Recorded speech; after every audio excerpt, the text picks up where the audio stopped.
Hey, welcome. We're going to have a little whiteboard discussion. My name is Henry Noel, and we're going to talk about impulse weightlifting and how it carries over into our athletic performance. So we're going to get a little touch on the science of things and then how we can have some practical applications in our training and carry over into our performance playing sports.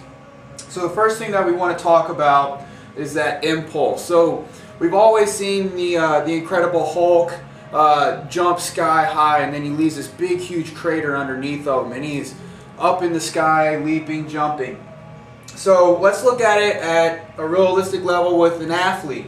So let's say we have an athlete 14, 15 years old, weighs between 140 and 160 pounds, okay? So we have to have, here's our ground, we have to have this impulse into the ground that's going to carry up to having us, say, jump a certain height, okay?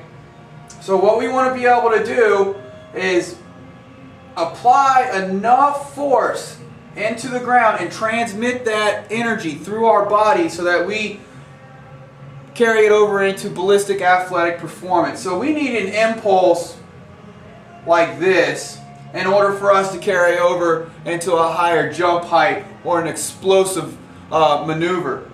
Alright, say only the athlete comes in and we're only able to put an impulse to the ground here, but we need to have it here in order to reach this maximal output.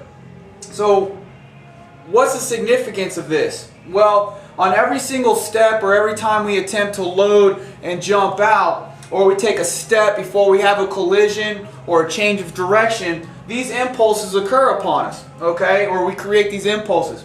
And then we've got to counteract to a certain amount of ballistic energy output there so that we can continue to move at a higher level of performance.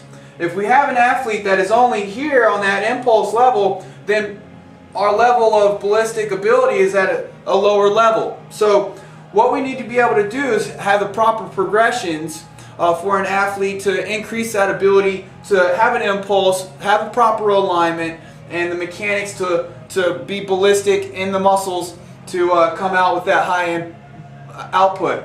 So one thing that we like to use is weightlifting. Weightlifting is a great way to get this done because really we're looking at having this ability to stretch and contract the muscles with a compounding energy output on that movement. So whenever we're talking weightlifting, we're doing exactly that. We're taking an external load, we're putting tensions on the muscles, and those muscles are going to carry over into a ballistic energy. So during weightlifting, we do exactly that. We have what's called a double knee bend, but primarily emphasizing today that power position where you have the athlete's torso, their femur, their shins, and their feet, and they're in this 120, 130 degree knee angle and this upright torso looking at that vertical displacement. But first, we've got to be able to have that core strength and that ability for those muscles to stretch and contract rapidly. So they want to stretch under a load and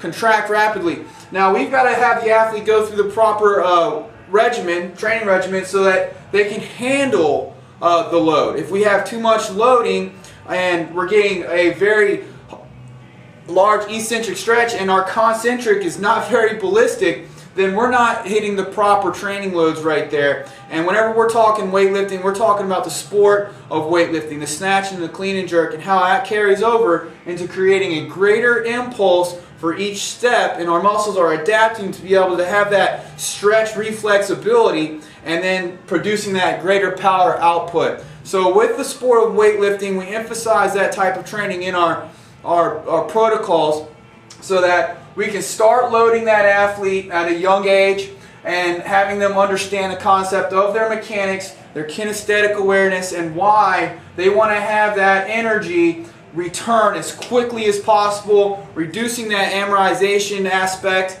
of any loading phase into a ballistic concentric output. So again, with weightlifting, primarily focusing on that power position today. Say we're doing hang pulls or something of that nature, counter movement shrugs. We're looking at creating a greater impulse and then having to adapt and come over top of that with that external load. Now that external load can be sometimes all the way up to their body weight. It might have to be lower than their body weight, and then sometimes at a greater athletic performance, elite athletic performance, it could be 2 times their body weight on that external load. But with that being said, that impulse has to be greater each time to really have that ballistic output at a greater weight, or whenever it comes over to athletic performance, being able to take the load of having your football pads on or your lacrosse gear on and taking that load from each step or cutting